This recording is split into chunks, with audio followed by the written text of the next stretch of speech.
Marfrig, con sus plantas de San Jorge y Villa Mercedes, potenciando su liderazgo en el desarrollo de la cadena de ganados y carnes, presenta al licenciado Ignacio Iriarte.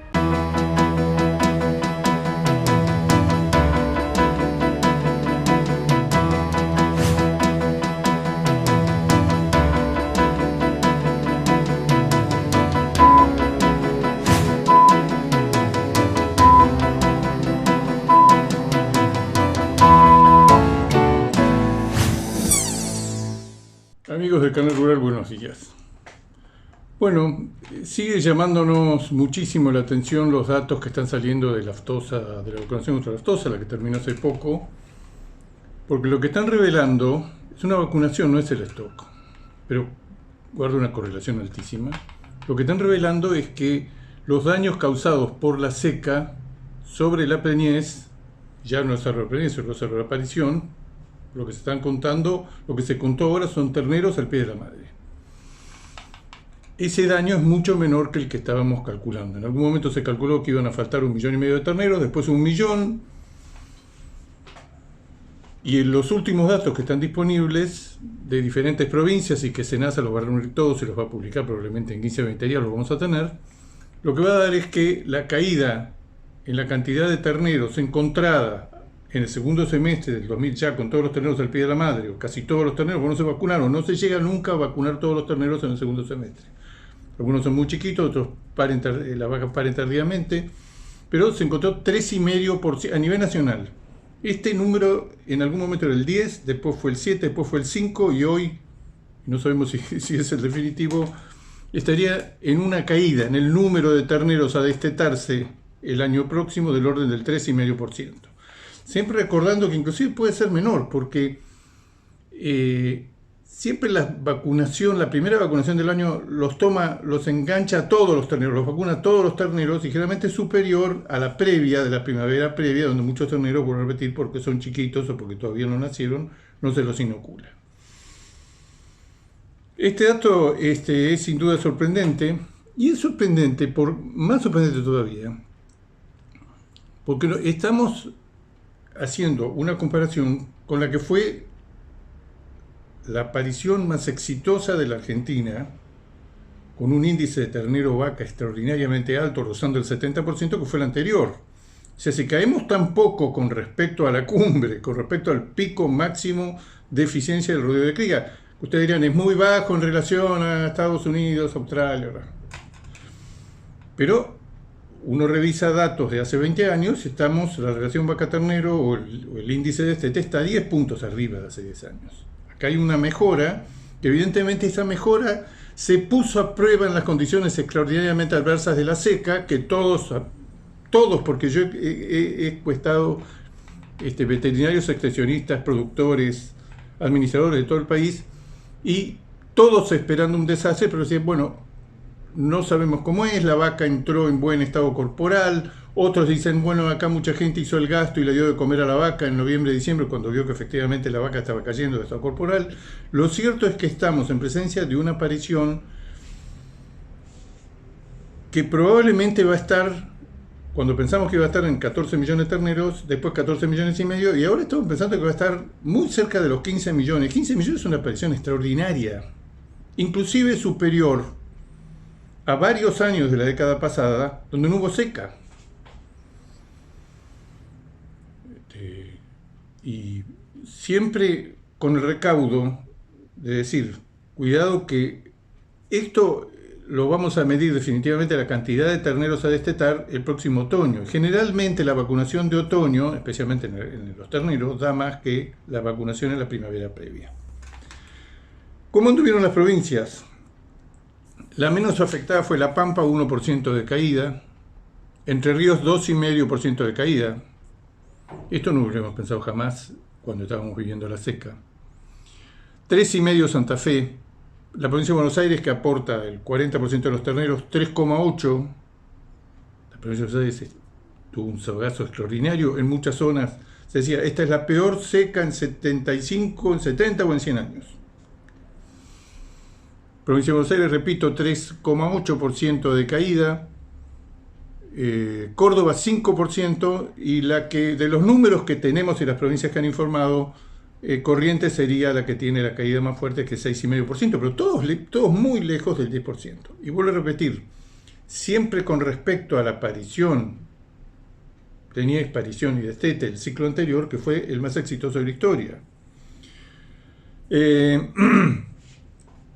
Hay una mejora en el manejo de los rodeos de cría, una manejo en la alimentación. Hay muchos campos que venían con la vaca bien alimentada, suplementadas, o que lo hicieron en medio del servicio cuando vieron que la vaca estaba cayendo de estado corporal y estaba cayendo, perdiendo peso. Otros entraron naturalmente, el invierno anterior no había sido tan riguroso y entraron en buen estado corporal al servicio. De todas maneras resulta casi inexplicable. Hay un fenómeno, rendirse que hay un fenómeno de adaptación de los productores y de las vacas al medio. Porque en este medio tan adverso, que solamente que la aparición, si fuese en el año pasado, este año ha sido del 96,5%, es absolutamente notable. En esta campaña de vacunación contra la aftosa no se vacunó los mayores, con lo cual nos cuesta saber, tenemos que proyectar, no sé, mayores es vacas y toros. El promedio, novillitos y vaquillonas, por ejemplo, vaquillonas cayó un 5%, novillos y novillitos cayó entre un 4 y un 5% a nivel nacional. Pero no sabemos nada de vacas y toros. Si fuera que el stock nacional en promedio de todas las categorías cayó 4%, el stock nacional a fines del año 2023, que acaba de terminar, estaría 2 millones de cabezas inferior al año pasado, pero lo que se esperaba es un número mucho mayor. Vacas, lo que se ve es que vacas estuvo faenando por arriba de la tasa de extracción de equilibrio, que esa se mide desde hace mucho tiempo y es un predictivo, predice con mucha precisión qué cantidad de vacas nos vamos a encontrar. Matamos tantas, tenemos tantas, la tasa de extracción, faena, stock de vacas estuvo entre 2 puntos y 2,5 puntos por arriba de los niveles de equilibrio. Es probable que la cantidad de vacas haya caído en la misma proporción que cayeron las restantes categorías que sí se vacunaron. Con lo cual, un 4% de caída para el stock a nivel nacional, pero razonable, serían en 50 y pico de millones de cabezas, serían unas 2 millones de cabezas de caída al 31 de diciembre del 23, otro dato que se va a dar a conocer en las próximas semanas. En realidad SENASA se lo da a Agricultura, se hace un arbitraje, una elaboración de todos los números que cuenta SENASA, y ahí se dice, bueno, el cálculo de stock es tal en función de toda la información que tenemos, lo que tenemos que calcular, lo que hemos vacunado, la aparición, la supuesta, la mortandad. La mortandad probablemente en el ejercicio pasado ha sido un poco, no ha sido desastrosa, ha sido un poco superior a lo habitual en la categoría más numerosa, que es la categoría de vacas. Por eso nos falta, para saber el stock a nivel nacional, nos falta la categoría de vacas, que es vacas. Hay 22 millones de vacas sobre un stock de 52 millones de cabezas. El stock debe haber caído de 54 a 52 millones de cabezas, pero siempre tomándolo con mucho cuidado todas estas proyecciones, porque la equivocación al proyectar, que era una caída razonable en su momento a la luz del desastre que vivimos, que íbamos a tener 10% menos terneros, nacían 15, o se detectaban 15, vamos a detectar 13,5. Después tuvimos que corregirlo a 14 y ahora estamos en 14,5, nos estamos acercando a 15. La aparición el destete del año pasado fue 15,5 millones, que es un número extraordinario. Que todo esto cambia las cosas inclusive, porque si en la Argentina están naciendo más terneros, inclusive en situaciones tan adversas como esta, que es lo que veníamos pensando, sube lo que se llama tasa de extracción de equilibrio. A un determinado stock le podemos faenar sin afectarlo una mayor cantidad de animales. La tasa de extracción, que toda la vida se habló, era hace 30 años, 24-25%, se ha ido corriendo arriba del 26%. Podemos faenar el 26% de faena relativa al stock, siempre considerando que hay otra cuenta que hay que hacerla también en términos adicionales para saber cuál es el stock al final del ejercicio, cuánta hacienda se murió o cuánta hacienda se faenó clandestinamente, pues ese dato no lo tenemos. Cerrando este tema, la caída en el stock que estamos viendo, que es inferior a lo esperado, igual hace pensar que la faena de equilibrio entre las vacas que se han perdido, entre las vaquillonas, novillitos y novillos que se han perdido, y los terneros que se han perdido, que es lo más sorprendente de todo, que haya sido tan poco. Igualmente, la capacidad de faena del stock ha quedado afectada en 700-800.000 cabezas, que es lo que estamos proyectando, una caída en la faena del orden de 800.000 cabezas a 1 millón de cabezas en este ejercicio que acaba de empezar.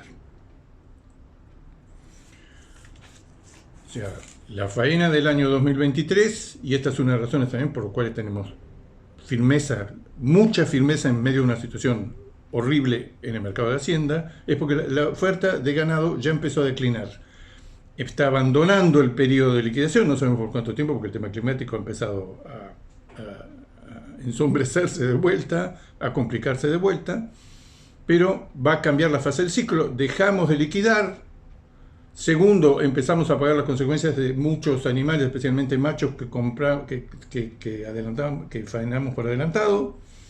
Y la tercera, que en algún momento, ya a mediados del año que viene, va a entrar en escena una camada de terneros, 500.000 de cabezas inferior. Las tres cosas juntas hacen que uno pueda proyectar que si el año pasado faenamos 14,5 millones de cabezas, este año que acaba de comenzar faenaremos entre 800.000 cabezas y 1 millón de cabezas menos. Estaremos en 13,5 o 13,7. Parte de eso creo que seguramente se va a compensar con un aumento en el precio medio de faena, que en periodo de liquidación baja y en periodo de retención o de equilibrio crece. Es muy parcial eso, pero eso también hay que computarlo. Argentina va a tener disponibles 150 o 200.000 toneladas menos de carne que el año anterior. ¿Qué es lo que salta a los ojos? Que va a haber algo más de exportación, va a haber una producción menor, algo más de exportación, y la variable de ajuste va a ser el consumo, y el consumo va a caer. No va a caer espectacularmente. La ganadería, uno hace todo, esto se demuestra con la seca y el stock. Hace unas proyecciones catastróficas al final. La ganadería es un transatlántico, como muy bien lo caracterizó alguien, un transatlántico que es muy difícil frenarlo cuando está lanzado. Es muy difícil acelerar. Tiene una enorme inercia. Entonces, las variables que vamos a ver este año va a ser probablemente un aumento por arriba de las 960.000 toneladas que exportamos, una caída en el consumo probablemente de los 50 a los 46 o 47 kilos, y un aumento de la exportación de las 960.000 toneladas que se exportaron el año pasado, que no fue el récord histórico. El récord histórico fue en 1924 con 980.000 toneladas. En una época donde Argentina producía mucha más carne en relación a su población, pero mucha más carne que la que produce ahora. Uno de los componentes principales de por qué se sostienen los precios en estos niveles tan altos en términos reales, en el último año los precios hay que multiplicar los precios del IPC para actualizar, hay que multiplicarlo por 3, el precio de la hacienda se multiplicó por 4. Eso es un hecho. En estas últimas 2 semanas estamos viendo una tonificación adicional del mercado de Hacienda. Yo creo que básicamente sigue siendo la combinación de una oferta que es inferior, como se preveía a enero del año pasado y a los meses previos, a una exportación que está empoderada por un tipo de cambio mayor. El mercado internacional está tomador a precios medios o mediocres, o como lo puedan llamar, pero está tomador. China sigue comprando enormes volúmenes, compró 240.000 toneladas en diciembre. Y lo que estamos viendo es que la combinación de esos dos factores, menor oferta, mayor presencia exportadora y un consumo que, contrariamente a todo lo que se dice, sigue mostrando una resistencia muy grande a dejar de comer carne. Y a medida que baje de los 50 kilos a los 46, a los 47, a los 45, a los 44, la resistencia va a ser cada vez mayor. Quedan segmentos de la población, queda cada vez un público que no está dispuesto a resignar la ingesta por el estímulo de los precios. Entonces, la combinación de un consumo que se resiste, una exportación que presiona y que ha aumentado enormemente su capacidad instalada, uno ve lo que llamamos la industria exportadora, que es predominantemente exportadora, porque la mayoría de las plantas, no la mayoría, casi todas, hacen un porcentaje alto, más alto que cualquier otro momento de la historia, de exportación, pero hacen también consumo. Cuando uno ve la cantidad de plantas de consumo que prestan el servicio a terceros, a exportadores sin fábrica, que es faena, que en un porcentaje muy alto va con destino de exportación, especialmente a China. Cuando uno suma las plantas que eran de consumo hace 5 años, 10 años, 15 años, uno lo ve ahora y son plantas predominantemente exportadoras. El crecimiento de la faena de las plantas que vamos a llamar predominantemente exportadoras. Hay algunas que son casi puramente exportadoras y otras que son una proporción de 60-40, 60% de exportación, 40%. Pero ese grupo de industrias, que está motivado mucho más en la exportación que en el consumo, ese grupo de industrias debe estar hoy, cuando toda la vida pensábamos que estaba en el 40% de la faena, tomando los datos del ABC y multiplicándolos mecánicamente sobre la faena, que llegaban a ser el 40% de la faena, frigoríficos netamente exportadores, hoy debe estar más cerca del 50%. Ese sector es el que ha tomado y está tomando el protagonismo, que hizo grandes inversiones, que ganó muy buena plata en los años 18-19, invirtió en Playa de Faena, invirtió en cámaras, invirtió en capacidad de enfriar, invirtió en corrales, invirtió, y muchos de ellos tienen plantas, varios de ellos están preparándose para aumentar aún más la capacidad instalada. Agréguenle los frigoríficos que se abren, o se reabren después de mucho tiempo de estar cerrados. O sea, hay un sesgo exportador en el conjunto de la industria frigorífica. Unos que eran consumeros, muchos de los consumeros los vemos como usuarios en plantas exportadoras. Muchas de las grandes plantas consumeras de la década del 80, 90, paradigmáticamente consumeras, hoy tienen exportación y tienen básicamente habilitación a China. Y no son pocas.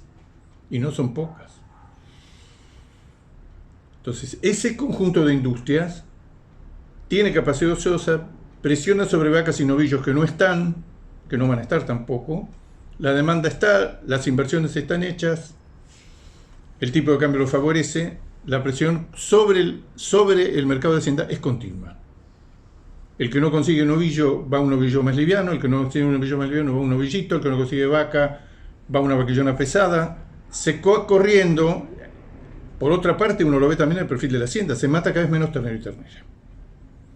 Pero digo, el papel de la industria que llamamos exportadora en todo el fenómeno de que los precios actuales de la hacienda son los más altos, cuesta decirlo, son los más altos de la historia, porque si son más altos que el pico de mediados de 2022, que todos los economistas hacíamos nuestra correa, hacíamos nuestras series, lo ajustábamos y nos intercambiamos información, che, ¿a vos te da lo mismo que a mí? Porque a mí me da el precio en relación al IPC más alto de 1959 a la fecha.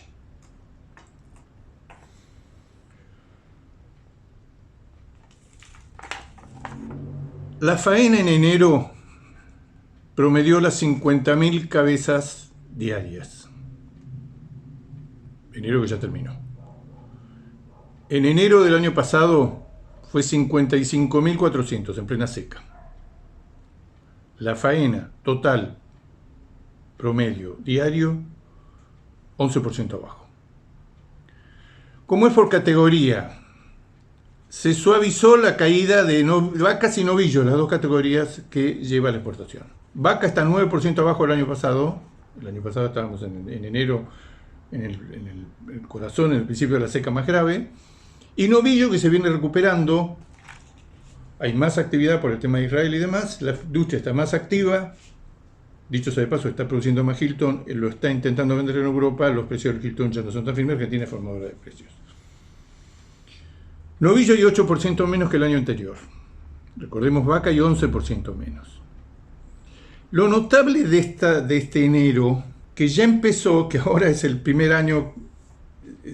enero donde estamos siguiendo la faena diaria para poder, inclusive para compararlo con el año pasado, compararlo con los meses anteriores.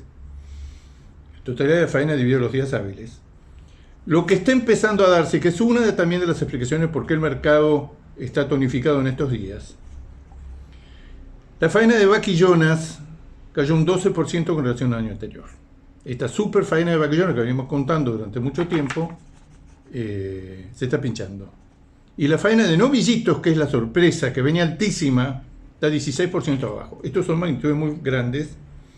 Ha empezado, se mezcla el efecto heladera, el efecto freezer que se da todos los años para febrero-marzo y que se inicia en la segunda quincena de enero, ya se empieza a insinuar, que es básicamente que un sector tan importante como el feedlot empieza a proveer, a enviar a faena menos hacienda liviana que los meses previos.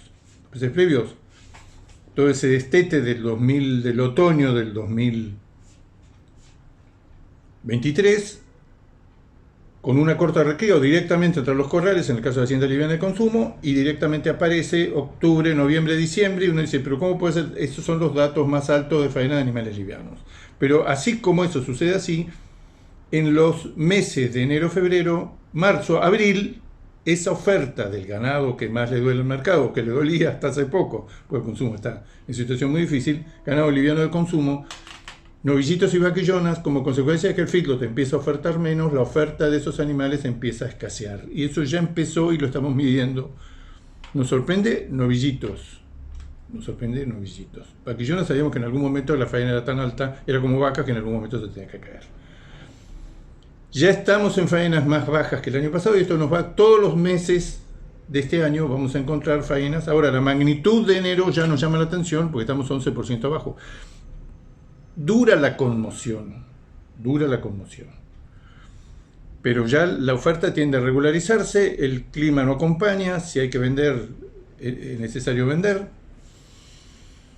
Una faena en enero 11% más baja, que es lo que explica en gran medida la firmeza de las cotizaciones que tenemos en un contexto económico muy difícil y lejano a aclararse. La inflación fue del 25% en diciembre. Para enero, cuando ustedes estén viendo esto ya habrá cerrado, hay hipótesis optimistas que lo dan por debajo del 18. Hipótesis pesimistas que hablan de que la inflación en enero habría sido algo menos que la del mes anterior, de diciembre, o sea que sería del 22-23. Lo que se está viendo, febrero volvería a caer, pero ahí se aparece un interrogante enorme. Después de 3 meses seguidos de 20% de inflación, ¿el tipo de cambio el gobierno lo va a mantener, lo va a seguir utilizando como ancla antiinflacionaria? ¿Lo va a dejar con un crawling peg que es solo el 2% o va a ser un ajuste? La mayoría del mercado descuenta que en algún momento de fines de febrero o de marzo va a haber un retoque. Ya no va a ser un retoque del 120%. Estamos en presencia de un ajuste del 120% en el tipo de cambio y 120% en los combustibles. Estamos viviendo la digestión de todo eso y el pasaje a precios, que no terminó, y que está limitado, curiosamente, por la inflación, por la recesión tremenda que hay. Un parrafito sobre los insumos. Dijimos en 2 oportunidades, creo que en los micros anteriores, entre principios de noviembre y principios de enero, o sea, en los 2 meses críticos, un índice de insumos ganaderos que reúne 8 insumos básicos de la ganadería, desde personal hasta el maíz, el alambre, praderas, semillas, fertilizantes. Ese índice creció 95%, en línea con lo que han dado algunos colegas que han visto que efectivamente hubo una explosión en los costos, un overshooting. ¿Qué se está viendo? Lo que se vio es que los insumos ponderados del sector ganadero estaban más dolarizados de lo que suponíamos y en un aumento del 120% en el tipo de cambio arrastró un aumento del 95% en los costos. Ahora, ¿qué se está viendo? Pues se está viendo con el nivel de precios mayoristas. Se espera precios mayoristas para enero mucho más bajos que los de diciembre. ¿Por qué? Porque los precios mayoristas son un reflejo mucho más cercano, mucho más fiel de lo que sucede con el tipo de cambio. Y lo que estamos viendo es que los precios de los insumos ganaderos que pegaron un salto de 95% en pesos entre principio de noviembre y principio de enero, a lo largo del mes de enero, como consecuencia de que el tipo de cambio está congelado, se habrían mantenido niveles de crecimiento muy bajos. ¿Qué quiero decir con esto? Que durante el mes de enero es probable que el aumento de los costos de producir en ganadería hayan aumentado bien por debajo de la inflación. Vaya consuelo cuando hayan aumentado un 95% en los 60 días previos. Precios.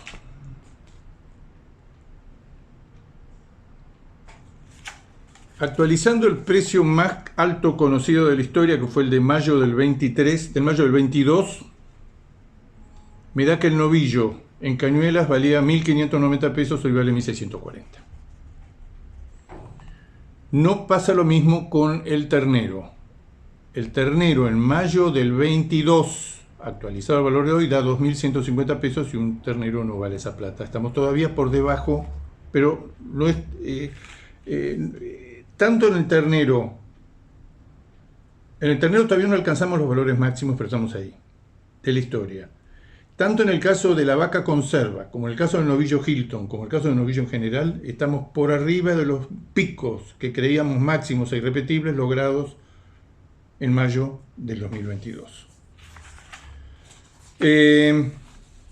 Unas palabritas finales sobre China. China está en medio de los festejos del año lunar chino. La gente se raja de una manera de vacaciones como no existe en otro planeta, como no existe en otro lugar del planeta. La última vez que se midió antes de la pandemia, yo recuerdo que se lo publicó el gobierno chino, lo publica de 1954 todos los años. ¿Cuántos tickets, cuántos tramos se venden? Se habían vendido 3.000 millones de tramos. De repente hay un viajero que para ir y volver usa un colectivo y un tren o un avión. Todo eso se cayó. Hasta que no terminen los festejos y las vacaciones, donde se come mucho y se chupa mucho, que son entre 10 y 15 días, la mayoría de la población de las grandes ciudades viene de zonas rurales, vuelve a las zonas rurales de sus pueblos de origen, festejan durante 15 días el Año Nuevo Lunar Chino, que este año es si no me equivoco, es el 10 de febrero, empieza ahora el 10 de febrero. Se paraliza la actividad, se paraliza la importación y en general los importadores se toman un tiempo para ver, los precios actuales son bajos, son flojos, la demanda es floja. La esperanza más grande es que se esté asimilando esos stocks enormes que se habían acumulado, pero hasta que no pase el Año Nuevo Lunar Chino y los festejos y la resaca, no vamos a saber en qué lugar estamos. Volúmenes muy altos importados, precios mediocres. Amigo de Canal Rural, será hasta el próximo jueves. Marfrig, con sus plantas de San Jorge y Villa Mercedes, potenciando su liderazgo en el desarrollo de la cadena de ganados y carnes, presentó al licenciado Ignacio Iriarte.